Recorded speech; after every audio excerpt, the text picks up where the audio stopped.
नमस्कार, welcome to my channel. मैं हूँ मनीषा। आज हम आपके लिए बहुत ही रोचक जानकारी लेकर आए हैं। दोस्तों, किसी भी पूजन को शुरू करने से पहले हम गणपति की आराधना करते हैं। गणपति देवता का पूजन किए बिना, उनका ध्यान किए बिना हमारी कोई पूजा सफल नहीं होती है, ऐसा हमारे शास्त्रों में वर्णित है। गणपति की पूजन आराधना करने के लिए हमें क्या विशेष चढ़ाना चाहिए, ये जानकारी हम आपको इस वीडियो में देंगे। दोस्तों, गणपति की आराधना मंत्रों द्वारा भी कर सकते हैं, हम उनका व्रत भी कर सकते हैं। गणपति जी की आराधना के लिए बुधवार का दिन व्रत आप रख सकते हैं। जैसे कि सभी मनुष्यों की पसंद नापसंद होती है, उसी तरीके से गणपति जी की भी या देवताओं की भी कह लीजिए कि पसंद नापसंद होती है। उनके कुछ पसंदीदा पुष्प होते हैं, कुछ पसंदीदा भोग होते हैं या फिर कुछ पसंदीदा पत्र होते हैं जो उन्हें अति प्रिय होते हैं। यदि हम उनके पूजन में उन पत्रों का, उन पुष्पों का, उन नैवेद्यों का इस्तेमाल करेंगे तो उन्हें अति प्रसन्नता होती है और उसके फलस्वरूप हमें विशेष आशीर्वाद प्रदान होता है। तो गणपति जी को हम ऐसा क्या चढ़ाएं, कौन सा पत्र चढ़ाएं कि हमारी मनोकामनाएं पूर्ण हो। सर्वप्रथम हम गणपति जी के मंत्रों को जान लेते हैं कि कौन से मंत्र हमें जप करने चाहिए।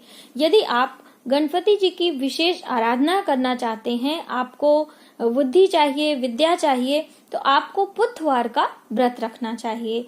और गणपति जी के मंत्रों के लिए आप सबसे सरल और बीज मंत्र है ओम गंग गणपतये नमः। ये बहुत ही छोटा और प्रभावकारी मंत्र होता है। ओम एकदंताय विद्महे वक्रतुंडाय धीमहि तन्नो बुद्धि प्रचोदयात्।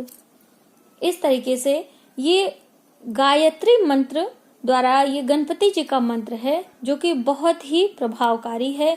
इस तरीके से इस मंत्र से यदि आप एक माला जप करते हैं तो आपको विशेष कृपा प्राप्त हो।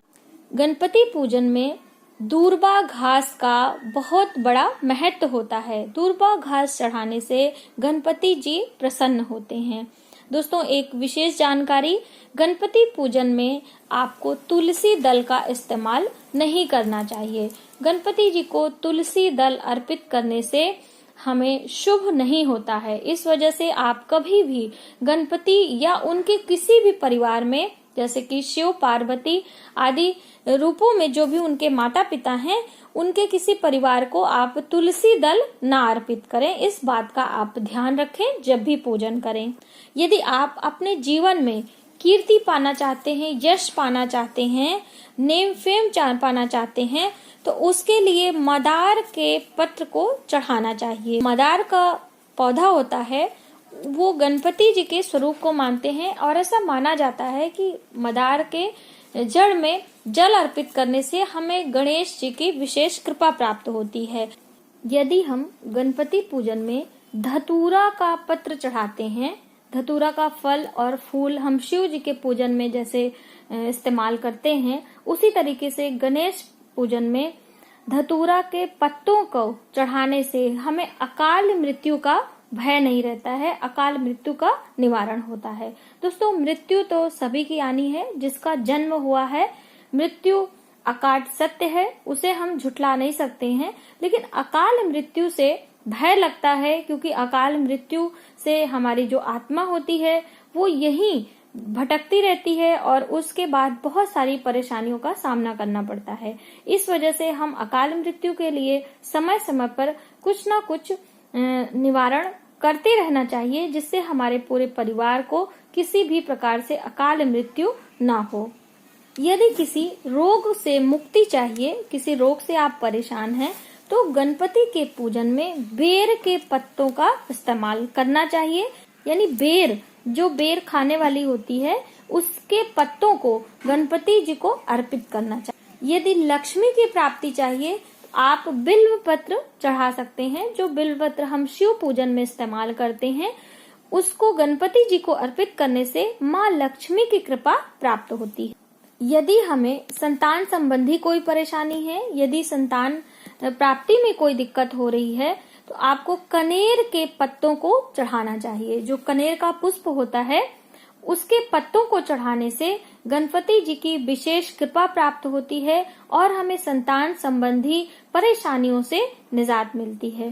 तो इस तरीके से अलग अलग प्रकार का जो पत्ते होते हैं उनका इस्तेमाल करके गणपति के पूजन में हम अलग अलग प्रकार की मनोकामनाएं पूर्ण कर सकते हैं। और दोस्तों, यदि आप इसका तुरंत लाभ लेना चाहते हैं तो 108 पत्तों का इस्तेमाल करें। किसी भी मनोकामना के लिए जिस भी पत्ते का इस्तेमाल करें उसे 108 पत्ती पहले से आप रख लें, धो के साफ करके। उसके बाद आप गणपति के मंत्रों द्वारा एक पत्र चढ़ाएं और एक मंत्र पढ़ें। इस तरीके से आप 108 बारी पत्तों को अर्पित करेंगे तो गणपति की कृपा आपको प्राप्त होगी और आपकी मनोकामनाएं पूर्ण होंगी। ये थी हमारी जानकारी गणपति पूजन में किस प्रकार के पत्तों का इस्तेमाल किस मनोकामना के लिए हम करें। दोस्तों, यदि हमारी वीडियो आपको थोड़ी सी भी हेल्पफुल लगे तो प्लीज हमारी वीडियो को लाइक करें, शेयर करें, सब्सक्राइब जरूर करें न्यू वीडियोस के लिए। Thank you.